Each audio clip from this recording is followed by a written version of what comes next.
What are the greatest challenges when grape growing in your region? Well, I think it's the vineyard work is exclusively manual, no? And we have most of them in slopes. At the same time, we have quite a high precipitation of 900,000 millimeters per year. Um, so the climatic characteristics are definitely a challenge. It Yes, can for sure. be, it is like, it can be an advantage as well as a challenge at the same time. Um, so I think to handle this at the extremes now, especially with climate change at the moment, which we are facing, just to give you an idea, here in the Alps, we will face it much more severe than in the rest of Italy. That studies show that in the Alps you have a bigger impact on climate change with more extreme weather conditions, and this is the right now what we are facing. So it's hard to predict. Whether there is a high precipitation or very dry periods, or lately a lot of punctual hail problems. So it's more about managing in the vineyard, which are the most difficult task to get done. Yeah, but also the cooperative and the small family structure sizes helps to overcome these problems. You have to think that if you have to get a task done very quickly, in our case, for example, where one family is overlooking a little bit more over a hectare, you can be very flexible and very fast doing a different task in the vineyard than you would have 10 hectares, even I if you have understand. a lot of Yes, yeah, workers. yeah. So this is definitely one of the strengths of our viticulture structure here in our region. Is frost damage a challenge? Frost damage is a, a tiny challenge, I would say. Okay. So depending, well, because nowadays, like I said, it's unpredictable. So I cannot really give you a straight answer. In our case, we are a little bit more lucky maybe than other areas in Alto Adige, because Kurtatsch is basically one continuous mountain slope from the bottom to the top. So there is no development of so-called cold seas, we call them, where this cold air is staying and will Yep. damage the wines. That's in our case. But we had, especially this year, in the most northern region of Alto Adige, the so-called Valle Isarco, we had 3, 4 days -5 degrees, more than -5 degrees, where those farmers had to work with candles to fight the frost, and those of course are quite expensive tasks. And yeah, this is something will take place more and more. Climate change is there. Yeah. Now you said candles there. Did you mean windmills? No, the candles, the paraffin candles, the wax candles you light Oh, up, I see. I see. I see. I like see. from Burgundy or from Yes, Bordeaux. yes, yes, yes, yes, yeah. I never heard them referred to as candles before. That was what threw And me. we call them candles Yeah, here. yeah, I yeah. don't know. How do Um, you just heaters basically, but heaters? yeah, Okay, okay, yeah, okay. yeah. Yeah. Because candles, I was imagining all of these No, those are like huge yeah, yeah, candles. yeah. Um, yeah, my other question with that precipitation is disease pressure a challenge? Disease pressure, of course, is a challenge. We have one factor which helps us a lot, which is the so-called aura. Aura is a wind coming from the Lake of Garda, from north of Italy, Yeah. which usually comes throughout the afternoon, which dries a lot, which reduces the pressure a lot. But of course, if you have vintages like 2024, where we had a rain I could not think of since 15 years, the Really? precipitation we had in Really? the last 2 months, Yeah. where you have to treat constantly in order to handle the pressure. Um, that is challenging. That is a big challenge. Yeah. If you look the year before, it was very dry, so it's going extreme. So how realistic is organic farming up there? Organic farming is a big task and is very realistic. It's I would say 90% are organic farming, but not certified. This has to do with two things. First of all, most of them might use phosphoric acid to extend the treatments, and not in order not to make too many treatments in high periods with a lot of precipitation. And secondly, and that's in our big problem as being a cooperative, we rely is the apple market. Now you will wonder why the apple market. So as I said in the beginning, most of the farmers, they don't have only vineyards, they have as well apple orchards. Absolutely. And if you look at the organic apple market in the last 7, 8 years, the farmers cannot achieve the price they need to grow organically to be Yes. to have a healthy economy income for the farms. So it's for us impossible to convince them, please turn your farm organically, when they say why I cannot match the costs when I'm producing my apples. So that is a thing nobody will think of, but it's our reality we have here. Sure. So we call it sustainability. We are now certifying our winery sustainable for the Ministry of Italian Agriculture has a official certification system. That's what we are doing right now. So yeah, that is the thing right now. Excellent, excellent. Now let's talk about the two wines that are in the Ontario market right now.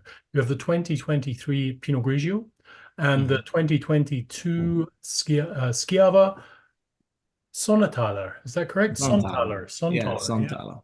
Yeah. Let me ask that question one more time. Now let's look at the two wines which are in the Ontario market right now. We have the 2023 Pinot Grigio and the 2022 Schiava Sonntaler. Which is this wine here. Exactly. Yes, yeah, yeah. Um, yes, starting with the Schiava, with the Sonthaler. Schiava, first of all, for those who are not so familiar with the variety, is one of the three indigenous varieties we have here in Alto Adige. Schiava back in the 80s had been planted everywhere almost in Alto Adige because it's a very vigorous variety, producing a lot of grapes. So back in the days, the more it produced, the better it was. So it is basically the most historical wine for our region. We produce also here two different types of Schiava, a classic and then the Sonthaler, which has this additional name there. The Sonthaler is a wine we produced in 1994, where it has been the selection of the best and oldest Schiava plots. That's why it says alte Reben on the label, which in our German means old wines. In our case, it's 60 to 90-year-old wines, but made in a traditional way, meaning just working with large old Slavonian oak, very gentle pressing, very little extraction, in order to focus on the strength and the elegance of the wine and of the Schiava, and the freshness and elegance. That's the real strength of this variety. Many journalists consider the variety to be the lightest red variety in the world. Because it's also that's our way of producing of our Schiava. And we are very successful with it. I think it's one of the most known Schiavas in America at the moment. Because those old wines give an additional texture, but still maintaining the character of this the leanness, freshness, and elegance, the verticality of the variety. And you playing with temperature, you can play a lot. It always should be a nicely chilled around 13, 14 degrees. That when it shows best. Related to that, I was just about to ask you, I don't have the details in front of me right now. What's the alcohol on that usually? Here it's a 12.5. That's actually the average. I would say the average amount we have in the Schiava. That's how it should be. With a nice chill, it's the perfect wine for pairing with tomato-based dishes, even with pizza or white meat, turkey, or in our style traditionally, it's charcuterie. It's a perfect chillable summer red, but also in winter just for for almost every occasion, because it suits well. It has texture, but a lot of freshness. And as we say here in our winery, a good Schiava, you don't count the bottles, the glasses you drink. You count the empty bottles afterwards, because Gotcha. you just continue to drink it. It sounds like my kind of wine. Perhaps I'm going to have to order a six-pack of that for the summer. I think I should. That sounds right up Try my it out. alley. Try it So, out. moving on to your Pinot Grigio, I've tasted this wine before, and I know for a fact it's a million miles removed from the commercial Pinot Grigio that we see in markets all over the world, to be quite honest. It doesn't have quite the same extract and concentration as Pinot Gris in Alsace, but it has this marvelous textural quality to it, as well as that alpine freshness. Would that be a fair enough observation? So I think it is a perfect explanation, really well explained. And that is, you can rely to our terroir. First of all, we have massive day and night temperature shifts, diurnal shifts. Especially our vineyards in Kurtatsch, we are southeast facing. We get very warm temperatures already at 9, 10 in the morning. But then the sun disappears quickly around 5, 6 p.m. in summer. And then you have those 15, sometimes even to 18 degrees of difference within the same day. So this leads then to a perfect maturation, physiological ripeness, but the acidity does not drop down in the days before the picking as in other vineyards, because it just drops down very, very more slowly. So that leads then to a fresher impression, to a more aromatic and more character, especially a more aromatic character. And the soil where we have the dolomitic limestone soil, especially in the whites, they lead to this kind of almost salty aftertaste you get. And that's why you have this lean and very crisp style. Very different from Alsace as well, because our wines are bone dry. They have maybe 1.5 or maximum 2 grams of residual sugar. And this is our style. By the way, Pinot Grigio is now Alto Adige's most planted variety. In our case, although we like the grapes come from high elevated sites, 400 to 700 meters of elevation, and with the lower yields. Just to give you an idea, the commercial Pinot Grigio, most of them are from the Delle Venezia area, DOC area. You can harvest there 18,000, 20,000 kilograms per hectare, still calling DOC. We work with 10,000 kilograms per hectare, so totally different yields, of course, which lead to a different quality. Now, I would be happy to drink that wine by itself because I find it so enjoyable, but it's a little bit more serious than just being a quaffer. It would lend itself to many a gastronomic means, I imagine. So what would you tend to pair that with? I mean, you've been working with the company, doing all of these wine dinners, events, and the like. What are the most interesting pairings you've seen with that Pinot Grigio? So for me, it's not only a food wine. For me, it's also a wine without food. You can in summer outside in the Oh, for terrace, sure, but yeah. with character, with intensity, with structure, with length. And that is what differs us. Of course, with food, I always would go to starter dishes based with vegetables, based with seafood, of course.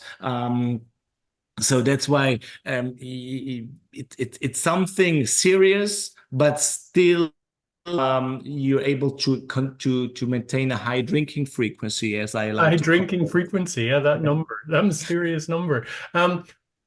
I really appreciate you spending time with us today at Good Food Revolution, Harold. Thank you very much for giving us such an insight into everything that's going on at your wonderful cooperative. And I hope that at some point in the not too distant future, you'll be over in Ontario and we can crack open a glass of each of these wines and maybe some other stuff together.